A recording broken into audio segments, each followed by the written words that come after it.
Okay, it was nobody important really. So okay, so we got this going and stuff like that. Apologize for like the live being a little bit late. So let's get this show on the road. Do screencasts. For the pre-recorded episode and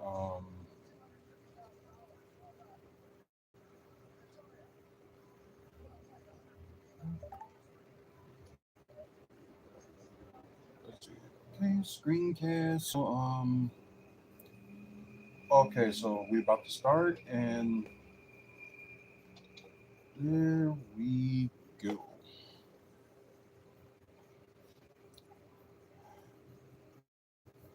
Oh man, I'm sorry about the. Okay, there we go. I don't know if like the Facebook Live or the phone I'm using is not that strong, which kind of sucks for streaming. So plus we just set up a new internet and kind of like a test run for doing all these devices and see like they all keep going. But anyways, of course, if you're like Bucks fans and out there like that, that's all we're gonna talk about is like the Milwaukee Bucks. So there's a lot of news that been coming on for the past few days, and oh, I cannot pronounce your name, so it's what 175. I'll just say that. So hey, what's going on? Um, but anyways, like I said, a lot of Bucks news and stuff like that. Was talked about for the past week. There's reports about this, there's reports about that. So, mainly what we gonna talk about, and we probably gonna watch a couple of videos that we get to talk about on here. Kelly Walker 57. Hey, what's going on? User 28790628159. Hello, Tanya Simon. Welcome to the channel. So appreciate it.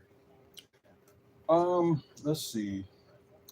I'm trying to think like where should we start off first? Of course, everybody knows about the Brooke Lopez thing. That we will get into that.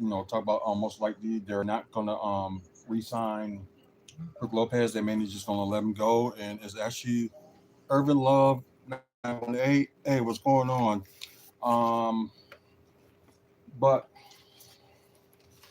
there's something I read from yesterday's paper uh, earlier today, and I thought I just gotta talk about what was you explain everything about what the Bucks can do, what they can't do this off season and stuff like that. So, because there's probably be some people that's probably a little bit confused with some people just okay Bucks ain't got that much cap, they should get rid of Rounders and stuff like that. JS Justin Pepperson, hey, what's going on? JM Money, hey, what's going on? And hey, though, always good to see you on the chat. My eyes were bigger than my belly, but I covered them in ranch because you know how I do. Ooh, nice. That's cool. Mm. Like I said about yesterday, I knew she's gonna appear, and this is Ivy. Like I knew she was gonna appear at some point. Right, so not shocked. Yeah, that's true. Grandpa. Okay, so anyways, y'all probably have to excuse me because I'm reading off of this paper. Not trying to cover up the camera, so I apologize. Yeah.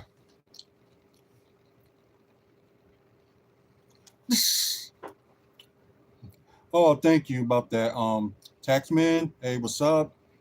Um, I appreciate that, but that's actually my stepson's dog, and we do got two here. And if y'all listened to yesterday's show, that we did have to put one of them to sleep, which was Libby. Well, she was getting like up there in age, so and plus it's like she just couldn't do it no more. So Then she had a stroke.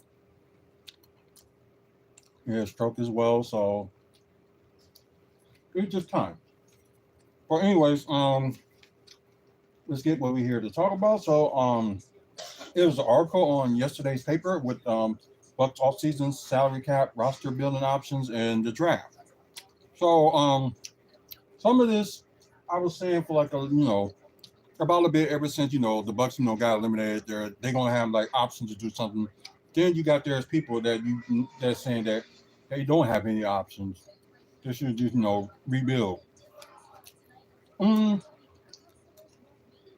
Mm, wait, that's like a cop out. So I'm glad they're working with the team and stuff like that. And so if I can't I know the name is Jim, but I cannot Oscar Zatsky. Um, I try to pronounce it, but I just couldn't. So it mainly just reads like this. So the Milwaukee Bucks are about to enter a typical summer following the third consecutive season in which they lost in the first round of the playoffs and begin to try to add talent to the roster. The off season officially begins in the earnest of them with the NBA draft on June 25th and 26th. It's the second year the league will hold its draft over a 2-day period. Here are some key questions and dates for the all season. So we're gonna talk about that. I'll just say dot. Um yeah, it is. Only just said just a dot. But anyway, here's the first question. So do the Bucks have a first round pick? And I think we all know the answer to this one. So most likely, no. The Bucks own, they owe New Orleans a pick, this season. So it seems like the signal with everything on is not working. So I'm gonna try to do this as quick as I can, and I don't know why the stream is off and unable to start streaming. So whoever was watching on WFSO 2, I apologize, but we can't, get this working, and so we're just gonna try to continue on and go from there. Um, all right, it close. Of course, it's explained, since 2020 when the Bucks made those draft picks, well, trade those picks for like Drew Holiday, and Eric Bledsoe was at the point, part of that trade, and yeah, he still wasn't doing good. So as you see right now, he's not even in the league. So here's the thing, like the pick has been dealt with several times. It is now owned by Brooklyn, which is the 19th pick. Forrest Jr. Hey, what's up? Um, let's see. The Bucks do have a second round pick, of course. That would be the 47 pick, which they did acquire from the Wizards in the Middleton Kuzma trade. So at least they do got a second round pick. Maybe something good can come out of that, because I think with some people like underestimating that there'll be some good second round picks out there. Could be the beginning of the pack, the middle, or like at the end. So yeah, there are a lot of possibilities. Um, so this is the one I did mention also, and I'm going to tell you all about this. So one question was, can the Bucks buy a draft pick? So, and the answer is yes, they can. Um, although the Bucks owe this pick outright to New York. Oh no, I'm reading the wrong thing. I'm sorry. So it said yes, the Bucks have cash to send out if they choose, but it will require a deal to acquire that pick to be on consummated when the new league year begins on July 6th. So they probably, I think they meaning like they can do it, but ain't gonna be official until then. Like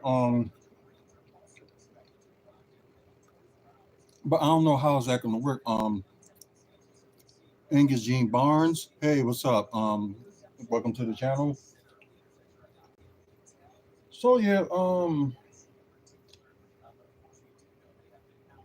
it required deal. Okay, so they probably will end up buying the draft pick or whoever they get to. So most likely they're gonna pay somebody and pay a team in the second round just to take that pick. So it makes sense. And like I said, once again, I'm sorry for guys for walking away. So they can like buy the draft pick at draft night and stuff like that, but it ain't gonna be official until the 6th of July. Yeah, crazy that. So another question that's popped up. It says, "Do the Bucks have salary cap room?" And Jim responded, said, "No. Although the salary cap is expected to rise, 10% over last season, which is true. So it's going to be about 154.6 million of the salary cap. That's just going to be. But as you know, teams can go over that and pay they're being the luxury tax, and they can pay that if they want to. And but now you have, since last year you have like aprons. So you have your Earth first apron and you have your second apron. So there's no way you should like go to the second apron because you ain't gonna be able to do much of anything with all the rules and stuff out there. So right. So thanks to the new television right deals, the league signed the Bucks not a cap room team. Giannis and Damian Lillard alone are taking up to 70% of the cap, with the team owning them a total of 108.2 million on their maximum deals. Of course, you still got Kyle Kuzma on 22 million. Tyler Smith, 1.9 million. So might as well say two. AJ Green, Andre Jackson Jr., and Chris Livingston are on contracts, but those three contracts are not guaranteed. So it's like they can just cancel it at any moment if they want to. So AJ Green with 2.3 million, Andre Jackson Jr. with 2.2, and Chris Livingston with 2.2 as well. So I don't know. It's just like you see shades of what Chris Livingston can do, especially in the G League last season. And you see some flashes and stuff like that. So it's pretty cool. And hopefully, that Doc will try to use more of Andre Jackson Jr.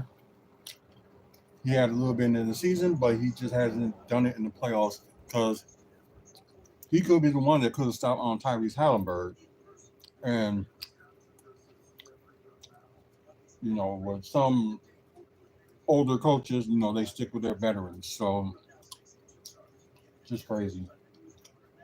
Okay, so more years. Currently, player options for Bobby Portis Jr. With 13.4 million. Pat Connaughton with 9.4 million, and I made him mention this yesterday. So the Brad Davis 319. Hey, what's going on? So Pat Connaughton is most likely going to accept his player option. That's the news that's going around. So I told y'all, I said this on somebody's YouTube channel, but I said like I'm neutral when it comes to Pat Connaughton because he did show that he was a better player this past year because of looked like he got some of his like issues sorted out, and just glad that I'm glad he only staying for one more season just in case he can't sign like another person like Torian Prince, let him go. Same thing, with Brook Lopez, let him go. And also, Kevin Porter Jr. has a 2.5 million player option as well. So we'll count towards the let's see, people. It will count towards the team's cap. Um, Depending on which non-guaranteed deals and options are or not picked up, the Bucks can have up to 40 million to work with between the salary cap and the increased luxury tax, which is now this year went up to about 187.9 million. But they also will have like I think that they said 192 million when they end up hitting the first apron. JM Moore, hey, what's going on? Welcome back. I remember you from yesterday. So mainly they just saying that if they did not mess with those salaries and stuff like that, they would have 40 million to play with. But there's some other twists that's on here too, so we will explain that in a minute. Um, so yeah, 187.9 million when you team the salary cap and the luxury tax, which I don't think the owners care about paying the luxury tax, so good for them. So the other thing that was said on here, what are the player option deadlines? So I did say this like last month about that too. So here's the thing. So and the reporter like said this too. So per salary tracking, okay, there's a website you can go to. So sport www.sportstrack.com. Contents option deadline is June 24th, which is the day before the draft. Which we already know that he's going to pick it up anyway, and there was news about it that he is going to pick it up. So not even surprised. The option deadline for Bobby Portis and Kevin Porter Jr. is June 29th, the day before free agency starts. So yeah, that's crazy. So let's see, because Wednesday, Thursday, the 25th, 26th, then you got 27, 28. Oh, that's okay. Okay, that's on the Sunday. So Monday, the free agency is going to start. So yeah, that's different. Um, I always know like free agency end up, they have it on a Friday. So Fred Jenks 431. Hey, what's up? Um, let's see. What can the Bucks do this offseason to change the roster? Um, this is what this reporter would just know. This is his answer, and you'll see if we agree, don't agree, so or don't agree. So, anyways, it says this is the most flexibility the Bucks have had in the offseason since 2020 to reshape the roster. By trading Chris Middleton in February, the team gave itself financial and trade options it may not have had otherwise by avoiding not just to plummet the second apron, which like I said, with the second apron they can't do much of anything. Like they can like match like contracts if they do a trade, but it's like they can at least do more. Like they said, they send more and they can take less, so they can do that on you'll probably get what I mean. So, anyways, he said by trading Chris Middleton, the team has gave itself financial and trade options it may not have had otherwise by avoiding just a crunchy second apron, but also the first apron the Bucks have access to. So, here's another thing too. So they really got to explain this because they also have like a 5.1 million biannual exception. So the Bucks do have that. Also, the 7.2 million trade exception, they have that. Um, and Matthew Pignett, hey, what's up? Um, and they also have the 14.1 million non-tax level exception.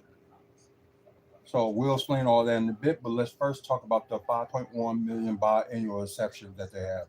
So the example, the Bucks signed Brook Lopez in 2018. So that really shows with that that big run. Um, let's see, and also Bobby Porter Jr. in 2020. using the BAE, that's the biannual exception. So using this exception will hard cap the Bucks at the first April, not allowing them to exceed that dollar amount for the season. And the 7.2 million. So this is kind of like a example. This rule was created by trading Chris Middleton. So he also said like example. The Bucks have some flexibility in negotiation with a player in his team to bring them in on a sign and trade, although it complicated progress as it requires multiple parties to agree on a single deal. Okay, they say let's say Milwaukee and Charlotte agree to a deal to bring in restricted free agent point guard trade man to the Bucks. The Hornets could agree to sign man to a multi-year deal that begins or below 7.2 million for this coming season. After that, the contract could ascend if need be, as the Bucks will have more salary room in the years following. Which is kind of true. Um, um, okay. Sorry if I pronounce your name. I think it's Side Trinish. Kumar. What's going on there? Couldn't read all of it, but so that's the thing with the 7.2 million. So they can do a sign and trade, but it could be that amount. So now there's the thing that could be used to sign either Gary Trent Jr. or Kevin Porter Jr. if he opts out.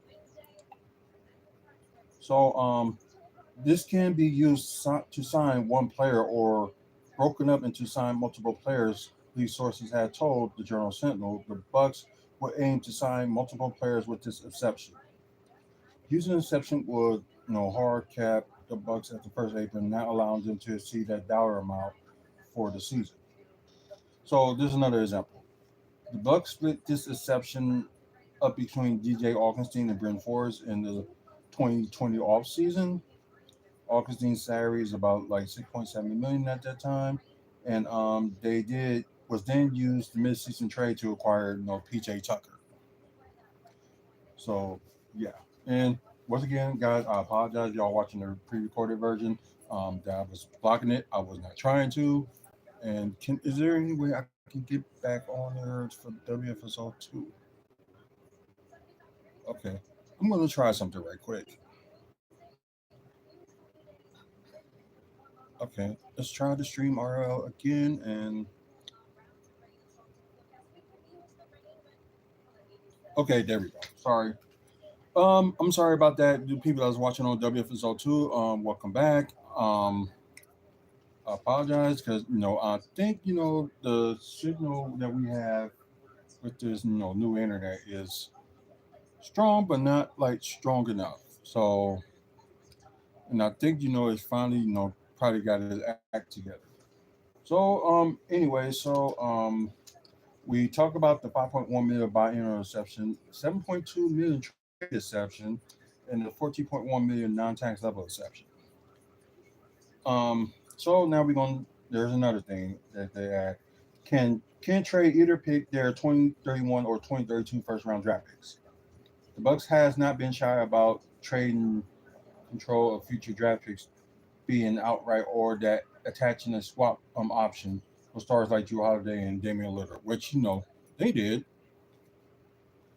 And people that's watching on Facebook, I apologize. I don't know why that connection is not strong. Just don't make any sense. But everything else is working just fine. So I really don't get it. So I apologize. Um,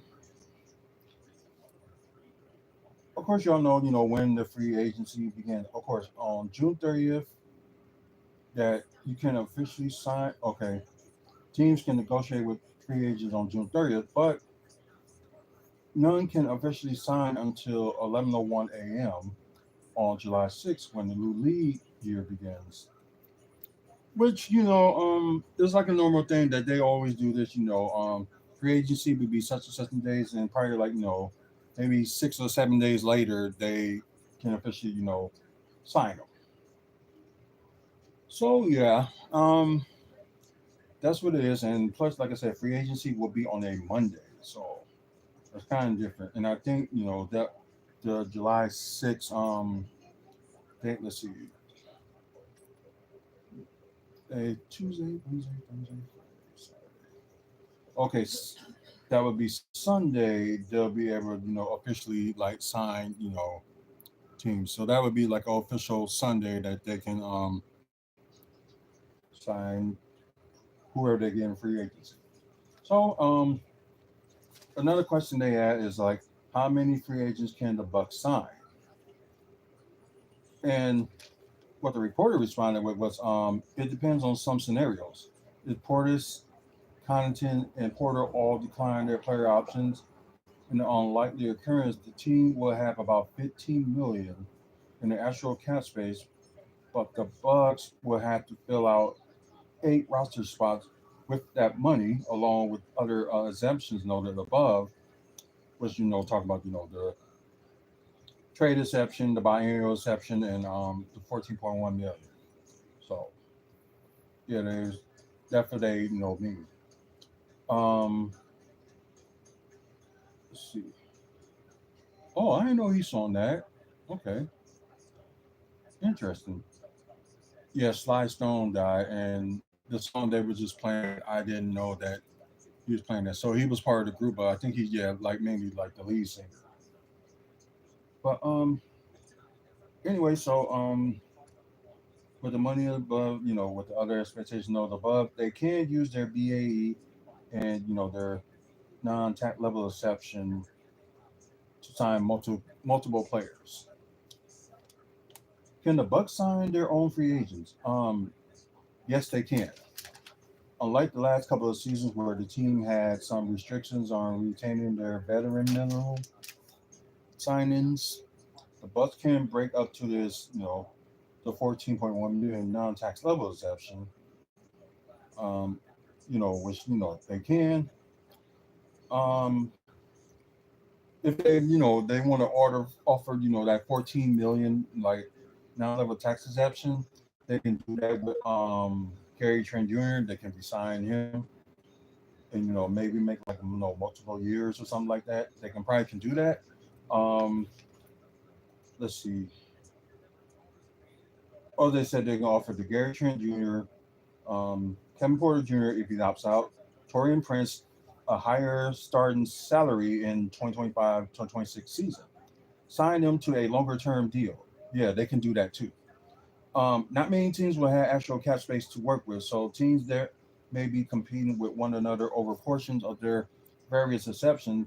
It's important to note some teams may not use their available exceptions, and either they do not wish to be like hard capped or they do not wish to venture into the luxury tax territory, which I said, the owners probably wouldn't even care. There, Washington 41. Hey, what's going on? Um, let's see what else. Did I miss like anything? Okay, yeah. The Bucks also have bird rights on Brooke Lopez, also Portis and Connaughton if they opt out, meaning they can exceed the cap to retain them. Which, like I said, like rumors out there right now, Portis is not gonna opt out. He's gonna opt in, and of course we know about Pat Connaughton most likely will opt in. So I guess it's all up to thinking what Kevin Porter Jr. is gonna do. But I think he'd probably be waiting to see what Giannis gonna do. So that's what probably some people think. They're gonna see what Giannis gonna do and probably decide from there. So I think they're hoping that is soon. But there are like a whole bunch of reports that that Giannis did have a meeting with the Bucks and he's not going anywhere. So you can take that low report with a grain of salt. Well, salt, I should say. And I know ESPN did reported it, but sometimes maybe they jump the gun too fast. But who knows? So yeah, and I think they didn't mention this, but Jericho Sims is actually a restricted free agent, and they have bird rights on him due to the trade in the midseason. So I'm surprised you didn't mention that on there. So okay, another question they had: can the Bucks make any trades? Then yes, they can. And thanks to Middleton deal and I think they said, oh, during the Weiner, okay, the Bucks can send out multiple players in return for just one. Last year they were restricted second apron at the time, which prevented them from making, doing that, players contract, you're in the second apron, you had to match contracts. So, and plus, it proved like a little bit tricky for, some players and, well, some teams, I should say, not some players, just some teams. So after the trade deadline move, which includes deal with Washington, New York, San Antonio, and the Los Angeles Clippers, the Bucks preserved space to satisfy the league minimum touch to point out cash in a two-team trade of 110,000. Okay. Can the Bucks get disabled player exception for Damian Lillard? We heard earlier, I think it was they was talking about it last week that they're gonna decline it because wait a minute. Giannis has suffered an injury. So I know some of y'all that showed on the pre-recorded that y'all saw that. So I guess he escaped injury from when he was in Brazil. So don't know what's going on with that, but let's see. Anyways, the Bucks can ask for exception from the NBA, but the league sources familiar with the process told the Journal Sentinel that they do not expect the exception to be awarded if they ask for it. That is because the league's independent doctors will have to determine Lillard will be out until beyond June 15th, 2026. Because Lillard did, undergo surgery for his torn left Achilles tendon on May 2nd. And it is typical considered a 12-month injury. So it's like he'll be, out until, you know, if they make it to the playoffs and like until if they make it, up to the second round, he'll probably be available for that. But then, with technology and machines that people make today and all that, there's possible he could be returning sooner. It's just like some injuries, like you can actually work hard on it, and there's some miracles that some people return in like probably with this injury probably like about 6 months, so probably like 6 to 12 months, so that's possible. So if it's the 6 months and if Damian Lillard can do it, he probably will be back around January of next year for the Bucks. Shika Renee, hey, what's going on? Um, let's see. So they say this: if the Bucks were to award the exception, they will only be allowed to sign a single player for the 14. Okay, it'll be 14.2 million for the non-taxable exception. Or they could use space to acquire a player via trade or claim a player off waivers, but it's not free money. Such a deal will still count against the team's luxury tax and apron total for the season. Okay, we get that. So, and they have the final question about it, but I don't think we some of us probably already knew this, but there's probably be some people that didn't, which is how many head coaches are the Bucks paying? So, like I mentioned earlier, they already got done paying Mike Budenholzer off for this past season, so they done with him. But excuse me, they are currently got to pay Doc Rivers, the current coach, for 10 million for the next 2 seasons, this coming season and the next season after that.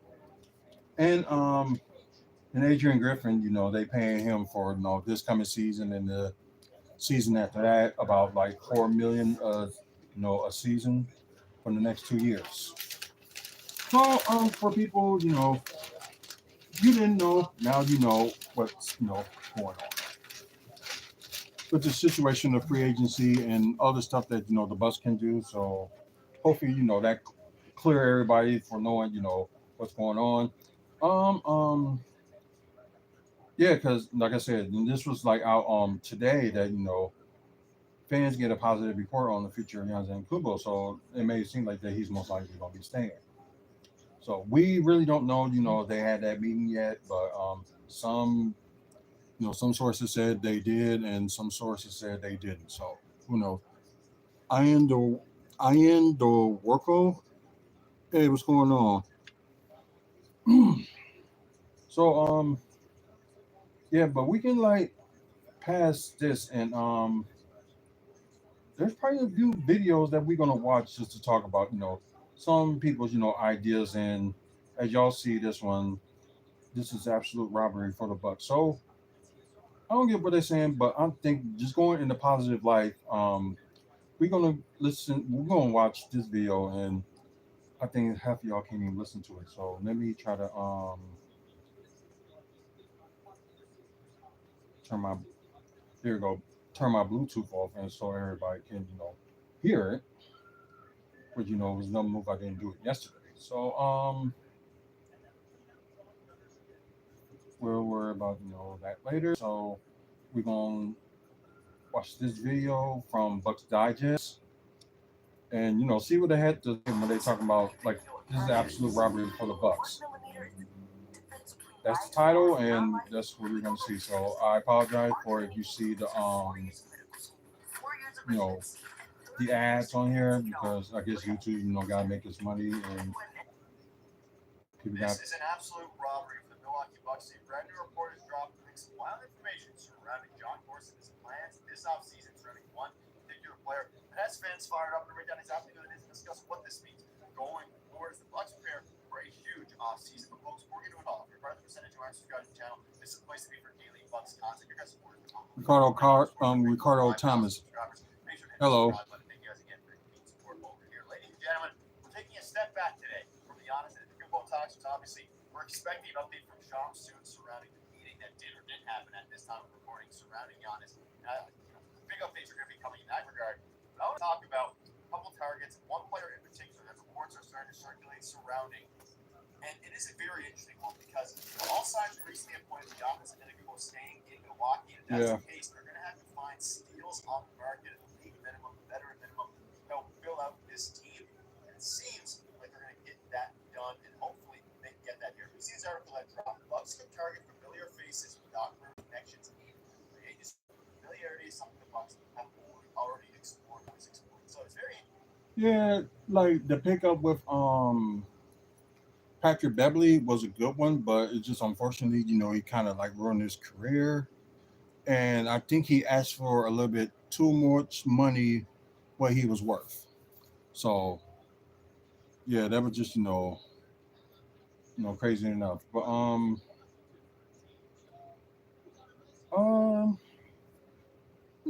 I wonder who this player to talk about. Some of y'all probably didn't see it, but they showed like a picture of a player that was in Golden State Warriors uniform. So I'm trying to figure out who this person is. Zap Sharon, hello there. Welcome to the channel. Well, I'm gonna say welcome to the page.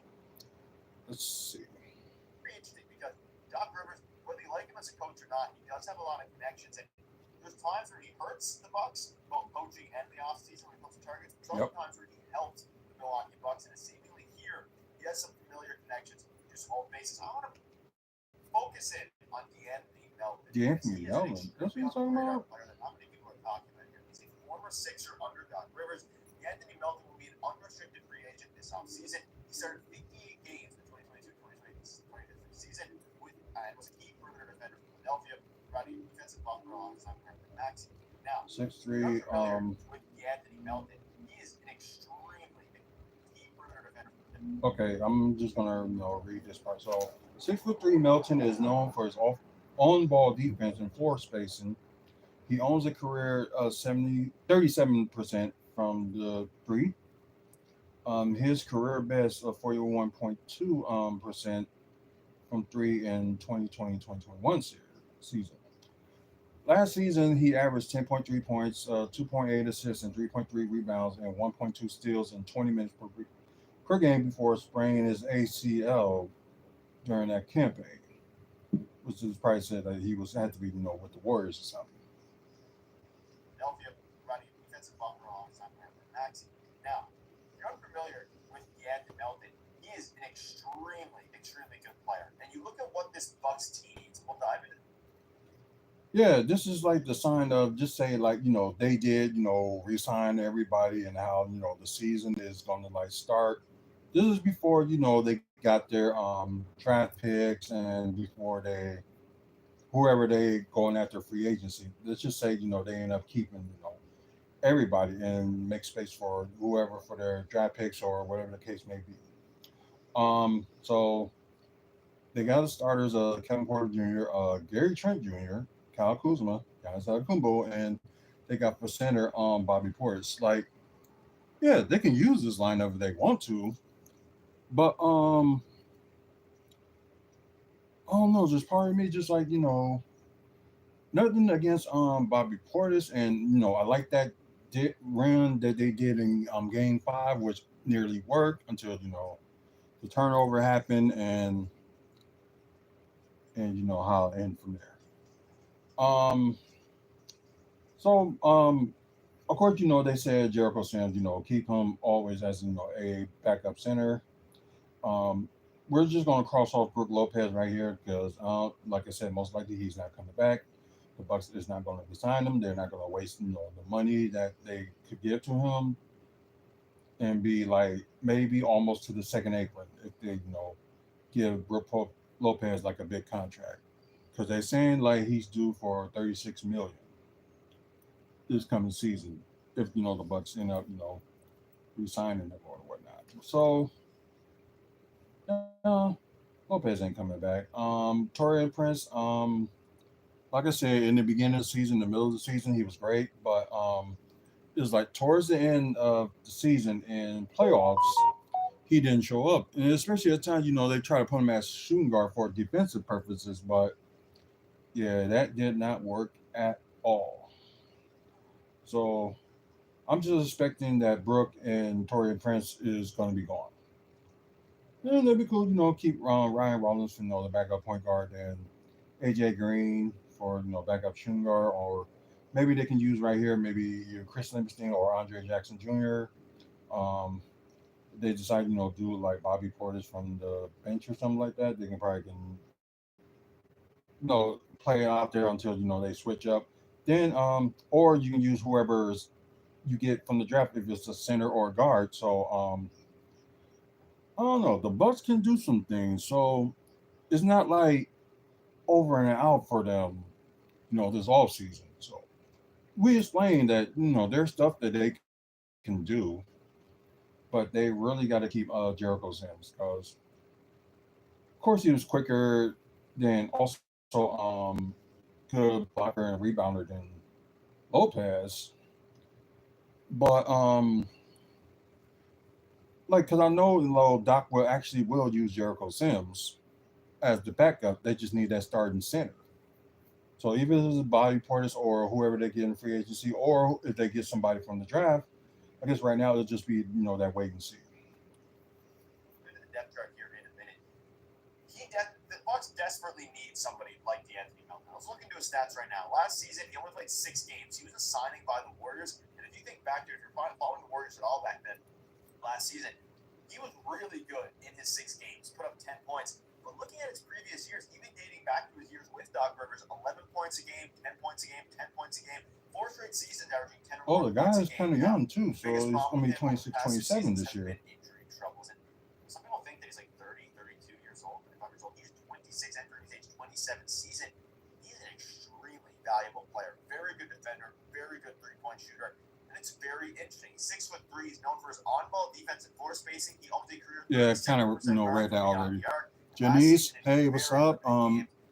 Mash Mash, that's a cool name. Welcome to the channel. Kind of devastating. He was supposed to be. He was going to be that role player, even starter. Well, the TikTok page, so I should say that. So apologize. Turnover that the Warriors are having. He is a very under the radar player, and it would be a robbery because reports have started to come out that he's looking for the veteran minimum, or at least that's what he would be, getting because of his injuries. Injuries have been a concern. He's only played 44 games in the last 2 years. Okay, injuries have been a concern. Melton has played just 44 games over the last 2 seasons, but if healthy, he could help patch Milwaukee's perimeter defense and contribute as a spot starter or key reserve he made roughly like 13 million last season and could come cheaper given his recent injury history. Years, but if healthy, he can patch Milwaukee's perimeter defense and contribute as a spot starter and key reserve. He made roughly $13 million last season and could come cheaper given his recent injury history. Folks, he's not going to get $13 million this offseason. He's probably going to get the league minimum, maybe a little bit more. Probably similar to a Gary Trent Jr. contract. Kind of like to prove himself if they, do that. It's as simple as that. He's a very, very solid defender. You can see in his past few years averaging over 1.5 steals a game. He's known for his on-ball defense, and he's a career 37% three-point shooter, which is above league average. And he just puts them. He also has some, penetration, ability, some playmaking ability. He's just a very good guard to have on a team where, if you want to win. And you look at the depth chart they have right now. And Gary Trent Jr. is on the one-year deal. Who knows if he returns? Of course, the depth chart is based off of presumptions there. Let's assume Kevin Porter Jr. returns as starting point guard for whatever reason, right? Then you put in DeAnthony Melton as the 3, Kuzma's the 4, Giannis the 5, and then Giannis the 4, and then Bobby Portis the 5, or Brook Lopez if he returns. It's not a horrible team. Now, I don't think they're a championship contender. They still need a bunch of work. But if you're going to go... Yeah, we get they need a bunch of work, but, maybe... This is why I always said, including, like, this past season, they're like a center and a coach away from, being great. Not saying, they're bad. They was good, but, them constantly losing in the first round, something really got to change. It really does. But like I said, they're a center and I would say, point guard. But I think they'll be okay if they, keep Kevin Porter Jr. and Ryan Rollins. So Ryan Rollins, you can sign for like, a minimum and multi-year deals or something like that. You can do that with him. But yeah. Going to the assumption that Giannis is returning, you have to make things happen in the buyout market, in the free agency market. And I think DeAnthony Melton is a guy that you have potential to get for very cheap and could be someone who ends up being one of your best, role players, and if not your best role player on the team, just because of the way that things operate. Janice Coleman, 69. Hello there. Assuming, he'd want to play in Milwaukee. He'd probably have the biggest opportunity in Milwaukee compared to a lot of the teams that, might be interested in his services. Not only that, we saw the Bucks take a similar path with Gary Trent Jr. following his year with the Raptors. It would have been down year, almost a similar year, although Melton's because of injury, Gary's just because of lack of performance. And they got Gary Trent Jr. on the veterans minimum. Now, if you're able to do that for DeAnthony Melton, maybe you can give from Melton what you kind of expected to get from Gary Trent Jr. Didn't necessarily work out for Gary as well, as you would like. Melton is a better defender, arguably a better player, but that depends. Gary Trent Jr.'s had.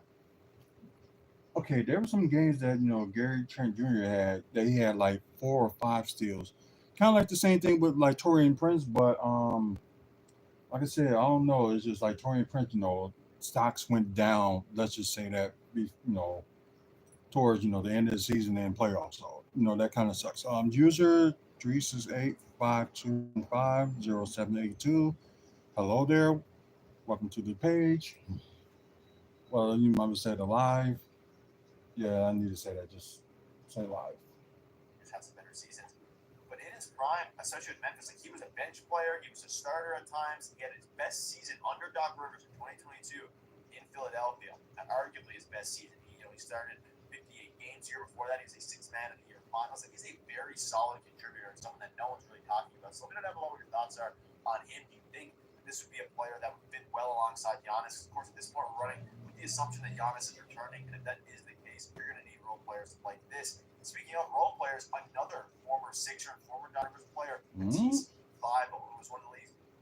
Yeah, I heard about him, but and he's like more like a wing, I believe. And it's like we don't need any more wings. We got that. It just okay, so I forgot what team he's on, so maybe they'll explain that. So He's best defenders, but again, he can't really shoot the ball. It's pretty bad offensively. But he has a player off for the upcoming season. If he opts out, he can be an ideal fit for the Bucks. oh yeah, if he's not good offensively, then might as well pass because you gotta for the Bucks. They only one player that can do both, like defend and can have good offense. So otherwise, it's like another Andre Jackson Jr. And I think a a player, like Andre Jackson Jr. Is enough. So I don't see it. Bucks team has lacked a point of attack defender since trading away Drew Holiday. Up Okay, he was 6'5" when, and plus, like I said, with these, freaking. $9.99 a month for a music app and $12.99 for a business. This one is a bit less intriguing to me. He's obviously, we know how good he is at defense. He's one of the Oh, he best was all defense defense second last team decade, but he can't in score 2020, offensively. So that's why 2021. he doesn't get much run. He can't shoot the ball. He can't create. He can't pass. He can't really rebound. He played under Rivers 2020 to 2023, but struggled to earn consistent playing time due to his offensive limitations. Yeah. He's just not a very good offensive player. He shares a connection with Lillard for their half season together in Portland. He could provide Milwaukee with a versatile, switchable defender. That's Hoshia Jordan. Hey, what's up? These are the type of players that the Bucks are probably going to have to go for if they want to make a semi-competitive roster if Giannis returns. And I mean, the Bucks don't have any future assets in trade. They don't have any prospects. They gave up AJ Johnson. They gave up all their valuable young pieces. You have AJ Green, you have Ron Rollins, some guys like that. They still have some good pieces left. I mean, it's like one of those things, I'm sick and tired of saying, okay, Bucks don't have that much moving room. Yes, they do. Although they don't have, much when it comes to draft picks, but things can happen. So it's just some people just seem like they just don't believe it. You have to hope that Torian Prince and these guys can be very effective contributors, and then you bring in guys like Melton or the lower scale like T. Snoggle and hope that they have breakout years. Because if they bring back Giannis, which is, I mean, depending on what side of the fence you are, is either the right decision or the wrong decision in your beliefs, they need to go out and get, and they need to strike on some diamond in the rough. They need to find a young Jan that's going to be able to compel them. Exactly. Is that going to be DeAnthony Melton? I think there could be a good chance of that. Matisse Thybulle, I think it's a lot less likely. We've seen what he can do offensively. Like, he hasn't had years like DeAnthony Melton. He hasn't had that 1 year where he put up 15 points a game. Matisse Thybulle put up 10, 15 points a game. He's so good at defense, he would fit in any team. There's a reason that teams do not want him on their roster, really, that he's not getting a lot of playing time. It's because of his shooting. You see there in the middle paragraph, he shot 36.8% from three across 2.5 seasons, a significant jump from 31.1% he shot in Philly under Rivers. So it's interesting, 6 and 5, all defensive second team in 2020, 2021 with COVID here in the bubble. He was very good then. That was probably his best season of his career. He used to make those blogs on YouTube from the bubble. So he's a likable guy, likable player, but I prefer DeAnthony Melton, and I think he could be a big asset going forward for this team. Let me know what your thoughts are. You get any thoughts. Okay, so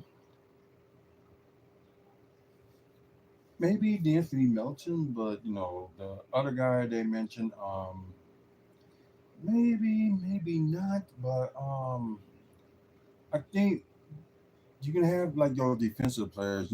Sometimes it works, but sometimes it doesn't work. So I don't know. This is one of those things I just wouldn't try. But that's my opinion. And of course, we had to listen to Bears Bucks breakdown, so we're gonna listen to that. So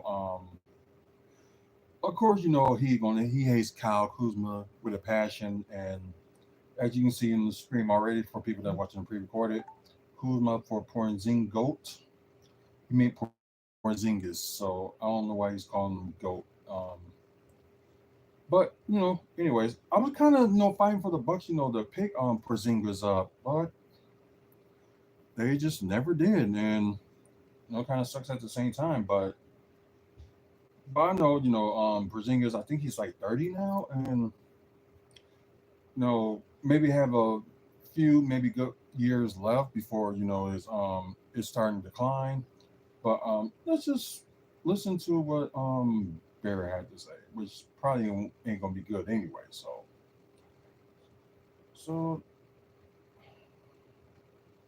So we've already talked about how at this point it seems like pretty much a foregone conclusion.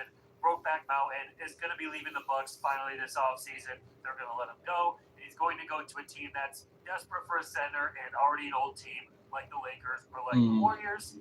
And so today, a little something that came out on the timeline made me think about a possible Brook Lopez replacement for next year, and that is Kristaps Porzingis, who was coming off a disaster year with some weird illness that was holding him back, and it was. And I know the Boston said, they may try to shed some things because I think they're in the second apron as well. So I think, they trying to, make some moves, maybe get rid of Drew Holiday and Porzingis. And plus, try to get some help because with Jason Tatum going to be out maybe most or all the next season, Jayden Brown is going to need some help.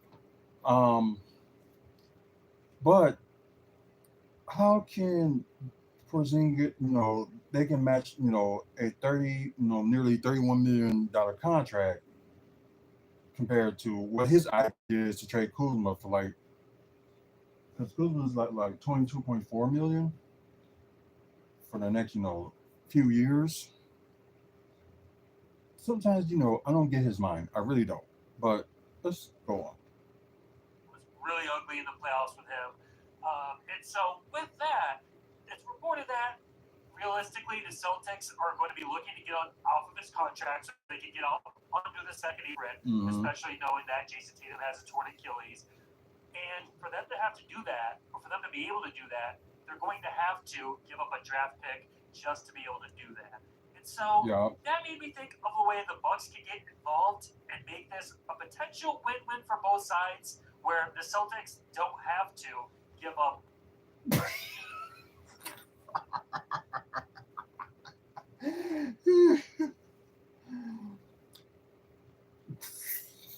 I'm sorry, but I'm gonna read y'all that's watching live. I'm gonna read y'all, the trade proposal that he put up. Unless he had that other guy, I forgot what his name is, that put this up. So otherwise, I'm glad he's finally using FanSpro for like accurate trades. So yeah, he got the Bucks getting Kristaps Porzingis, although he has 30.7 million left in his contract, and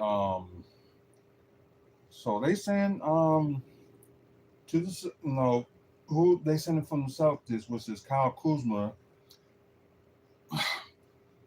Obvious that he will do that. So I don't know why he would think that would be a win-win situation.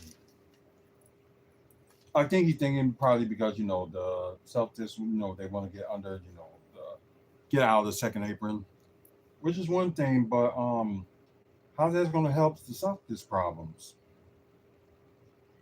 Like maybe Jaden Brown could be put him in the shooting guard, and if they do move like Kyle Kuzma, and they adding Chris Livingston into here, which I don't agree with. And I think that's probably a 2031, could be a second round pick, but it was the first round pick they put this. I'm surprised. So they saying with Porzingis, can't see how many wins they get, but you see, offensively it'd be way better, and their defense would be good too. But here's the problem: Kristaps Porzingis sometimes get hurt, kind of like injury prone in a way. So I don't know. I really don't know. Of one of their picks, and that is Okay. by giving them Second round pick. And which it seems like it's going to make the Celtics worse. So why would the Celtics would do that? Although they be like getting like get rid of 6 million with this trade, and but getting they're adding like 6 million, which ain't that big of a deal because they would probably will still have what's that because like without signing Lopez there will be I think it was 23 million off the books, and maybe they do sign that, and let's see, 17 million left for them to spend, and plus them other mid-level exceptions and stuff like that that we explained. So that's possible, but I just I know the Bucks would be okay if they end up doing a deal like this, but why try to get rid of your good player in Chris Livingston? And like I said, this coming season, wherever they keep Kuzma or they don't, he's gonna have a breakout year. This coming season, I have a feeling that he will. Kyle Kuzma. Kuzma, and we will actually be willing to throw you a pick, Boston Celtics, if you would like to take our Kuzma contract. Because for the Celtics, this right here gets you under the second apron and gets you cheaper. But we also do recognize that Kyle Kuzma is a disaster and his contract is a year longer. So rather than you having to throw us a pick the way you'd have to probably to the Nets, Oh, 2 maybe have years, to throw them okay. a couple picks just to salary dump Kristaps Porzingis. And rather than having to give up any capital, we'll even throw you a little second round pick, just a little sprinkle of something to make you happy. Oh, wait. Kristaps Porzingis. Okay, Now, wait. Okay, I should have looked at that funny. So they saying the Bucks should get rid of the 2031 second round pick. So that's what he's saying. I don't even think they would take that. Porzingis just won the championship with the Celtics last season. Not this past season, but the season before. But I'm most likely gonna say, if it comes desperate and it gets almost very close to getting into the preseason, the Celtics will probably do a desperate move and probably will do something like that. But I just don't see it. Like my opinion, give Kuzma a chance and create. You keep your future with Chris Livingston. So I don't even get that. Like I said, I don't get some of these young generation what you want to call them Gen Y. I wouldn't say all of Gen Y or Gen Z or wherever they call them, but some of them you just can't understand. And at the same time, it's like, ugh, really, they want to throw up. Celtics, I'm still not sure they'd be even willing to do this, They're not. knowing that pretty much their entire roster has been not only just they've been a solid front office and not making dumb moves, not taking on bad players, but particularly in not taking on guys that can't shoot a three. And so, with the idea that they're going to be trading Drew Holiday, just moving a little bit under the second apron in this deal, I'm not sure if it would be worth it for them. But there is the possibility that the Celtics are going further than you think. If they are still trying to stay afloat next season, and they don't. Yeah, and Celtics also got their draft picks this year, so I don't know. Maybe they find a diamond in the rough with that late first round pick and late second round pick. Then perhaps, but I just don't see this trade actually happening. It's like some of the trades I try to do. I don't see none of them happening. But crazy things happen. So, but most likely I do not see this happening.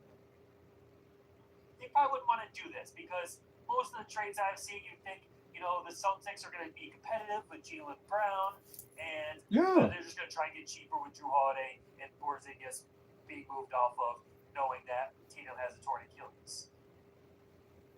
It's like we told Celtic fans, although they won with had the championship won it with Drew Holiday in his first season there with the Celtics. We told him you can't rely on Drew Holiday to be that third option because the same thing, his last season with the Bucks, although he did made it to the All Star game, but still, um, it's getting older and it seems like it's not enough. Still a good defensive player, but his offense is it's not getting great as it was once before. So we try to warn the Celtics, and they're thinking you'll be okay. We're going to do back to back. So yeah, kind of shot you down right there, huh, Celtics fans? We warned There you. is a possibility for the Celtics that there's been a little bit of rumblings. Maybe they go full in and just say, you know what, we're going to take this year to tank, and they maybe even would be willing to trade Jaylen Brown. And in that circumstance, I could definitely see them. Jaylen Brown. Jaylen Brown? I seriously doubted that they would trade Jaylen Brown. I seriously doubt it. No, I don't see that happening either. You know, he's gonna be one of the franchise players, and plus he's a NBA Finals MVP. Um, no, they're not gonna get rid of Jaylen Brown. Probably like he gets a little bit older. I think he's like in his mid to late 20s, I believe. So still okay. Like same thing, with Jason Tatum, like late 20s as well. So they still young. They can still do something with them. So like I said, probably Jason Tatum and Jaylen Brown is going to be the only ones that's going to be untouchable. And I got a feeling that Al Horford may just end up retiring. So maybe they'll be on the path. Not. I think they're not planning on trying to get younger, but it may be in the cards for them without them even knowing it. Because it does happen. End up saying, we'll take on Kyle Kuzma. He's just going to help us take. And then rather than having to give up picks for Porzingis, we get to get another pick. And so there's a world where the Celtics do this, and then they trade Kuzma next season or something like that. And for the Bucks, I think that if there is a chance that the Celtics would do this, which they might, even if they're not going full tank mode, just to be able to get an asset back off of Porzingis. For the Bucks, there's two scenarios with the Porzingis trade. There's one where this illness is something that he's not able to overcome. They can't figure it out. I had something similar where I just changed my diet and I got back normal after like a month of some similar stuff. So I'm assuming this offseason he'll figure it out. He'll get right. But if he doesn't, okay, well then you have 1 year of a bad contract and a guy that you're probably just not going to play because he's just out of it and he's just not healthy. And so in that scenario, you have a guy that's either just not available, that's just not going to be out there, or you're going to get him back to normal and you're going to actually get a really good player. Porzingis, You're making sense, but still, this nonsense you got like here. when he's healthy, is a very good player. The problem with him is his whole career, he's not healthy the vast majority of the time. Exactly. And so you're at least getting a guy that, when he is right, is good. And you're getting off of a guy that, A, Kyle Kuzma has a longer contract, and B, there's just no version of him that's a good. I say this again about Kuzma's contract. So he's going to be making 22.4 million this coming season. Then the season after that, it will be down. I think it goes down to 20 million. So the Boston do that. Their salary cap and stuff. Will go down and all depends. And no, I'm not giving up.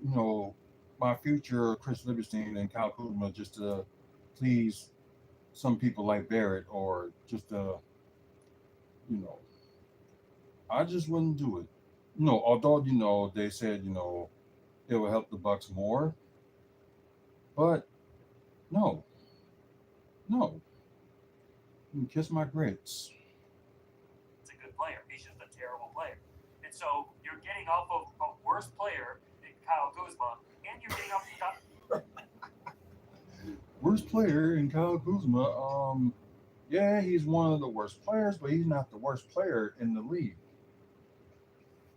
So I don't know. I think he's still upset. With the Chris Middleton trade. So that's basically what it is. He's still upset with the Chris Middleton trade, and would never get over it. So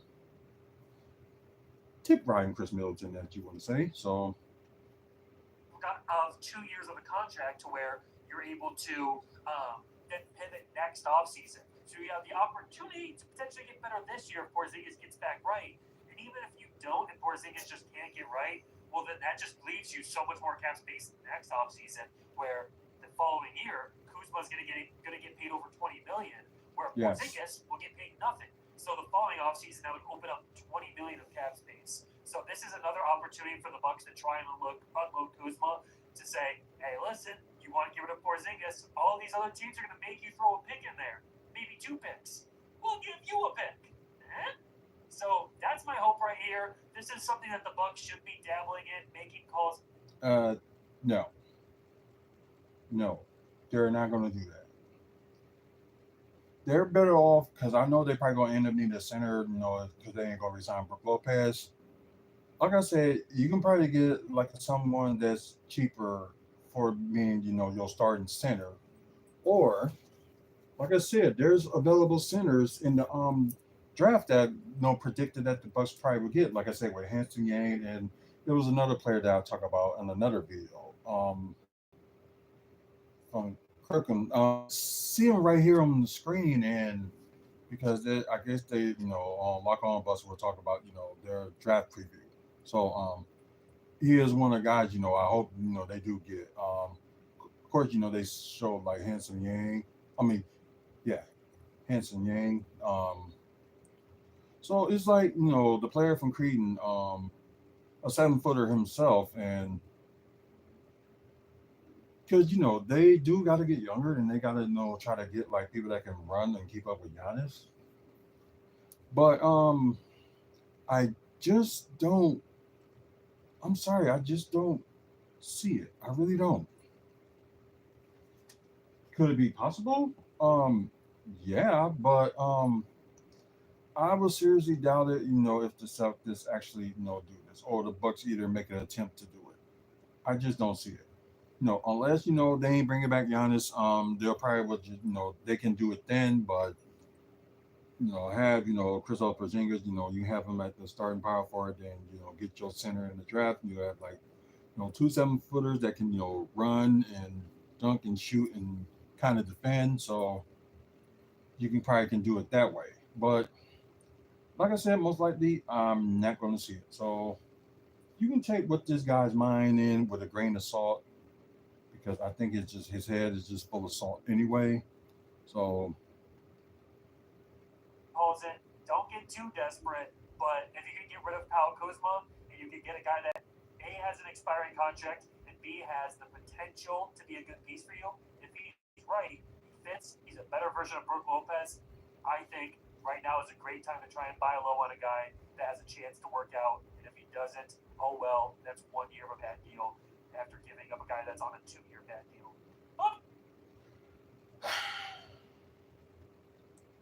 like I said, the guy can kiss my grits and no. So, we know the draft is coming up in a few weeks, and like I mentioned earlier, the Bucks can, buy a second round draft pick. They could, but they probably can't make it official until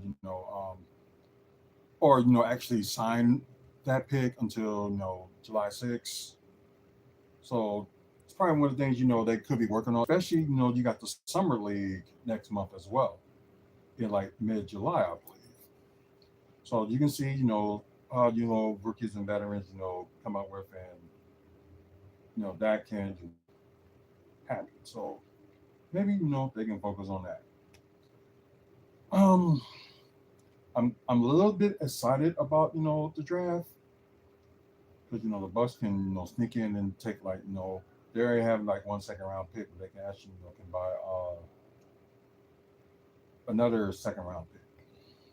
So it can be done, and could be some things that could be surprising. So they can throw like they can do cash considerations, or if they decide what, we'll give you this person in cash for your pick. They can do that, and they'll plus you can probably make this idiot happy. That if you want to add like Kyle Kuzma into the mix, so yeah, I guess it will make this idiot happy. So young jerk, but anyways, it seems like I ended up winning longer than planned. So for some places it's like almost an hour and a half, and there's a few videos I need to watch before I go to bed. So guys, I appreciate you guys watching. This special live. Monday Bucks Day, as I call it. So yeah, so hopefully, some stuff that were explained, you can understand, what the Bucks can do and cannot do, this off season, which is a little bit more better than, what they could have did if they were in the second April. So And plus, they did these aprons because that Damian Lillard move that they did, and some the NBPA were like whining and complaining about it, and just like what, if you was that good of a player and you go to a team that you have like the best player in the NBA in, you will do the same thing. So it's just these players just getting like crying and stuff like that, and yeah, and one of them is also the person that is the head of the NBPA, which is CJ McCollum. It was Chris Paul at one point was the head of it, but not anymore. So they just gave it to CJ McCollum, and after all that, he was complaining and just sad. What more can you do? So, anyways, y'all can comment below if y'all watching the pre-recorded episode. Just let me know what y'all think. So you can do that. Thank you guys for watching on TikTok for the live. I don't know when the next time we're gonna end up going live, so only time will tell. So, but if you're watching through YouTube, like wherever comes up, news wise, it will be on YouTube. So not only you can be on follow us on TikTok, follow my personal page on TikTok, and also you guys that's watching on YouTube, not YouTube, but Facebook, you know check us out, on WFSO Radio Network. We will have, live videos like this and also some pre-recorded videos as well. So guys can get to check that out. Thank you guys for Twitch and thanks for hanging on. Although, the WFSO 2 part was, going on and off, and it was something, not in our control, and especially for the people that was watching through Facebook, we apologize. So on Twitch, guys that's watching, appreciate it, and also share the channel. And for you guys on YouTube, share the channel, and you guys, that's on my personal page on TikTok or watching from WFSO Radio Network on Facebook. Spread the love, share the channel. We need more viewers, so because I would like to hear people's opinions on this. So look, it'd be a good chat, man. One day we'll probably do a live show, and people they just want to chat about, oh, excuse me, about that they can. Um, anyways, let me just get out of TikTok. So for the ones that's watching on TikTok, we will see you later. I think the next video will probably be done. Will probably will be I think it'll be like a special video that we're gonna do tomorrow. So you guys on TikTok will end up seeing it. So yeah, so let me click out of here for them and see you guys later. Until then, new achieve lock. Go live for 70 hours. Oh, that's great. Oh wow, that's cool. Have more viewers than we did yesterday. So that's good news. Although I'm trying to X out. But then again, I turned into some of you people and actually got like an iPhone, which is still, still taking some getting used to. Okay, there we go. Um, you guys on Twitch, like I said, share the channel and please, let people know that we're, doing like videos like this, talk about, bus content, also, wrestling content, Milwaukee development content, and also we talk about comic book movies and TV news. So yeah, so you guys have an opportunity, to share the wealth, well, share the channel at least. But anyways, until next video for you guys that's on Twitch, see you later. Oh yeah, and perfect timing too because this was about to die. So goodbye to WFSO 2, and also goodbye to you guys that's watching on WFSO 1. So I appreciate it. See you later. Okay, let's get out of that. let that phone rest. And kind of sucks because I can't get out of there. But like I said, Facebook, appreciate y'all, watching. Until next time, I might do like a special that'll be exclusively for you guys on Facebook, but it's like one of those wait and see. So, keep, liking the WFSO Radio Network channel. Well, page, I should say. I don't know channel, but I just say page. So, yeah. Anyways, thank you guys. If we can, there we go. If you guys on YouTube, either live or pre-recorded, you guys know what to do. Like the video, and I appreciate the likes that I got today for the live. And also, share the let people know about this too. So all the content that we talk about. So show that, and plus for like YouTube, we got over 2,700 videos and 16 years of doing WFSO, and it's always been a blast. And although you got some people that can ruin it for you, but still, overall, yeah, I have a blast.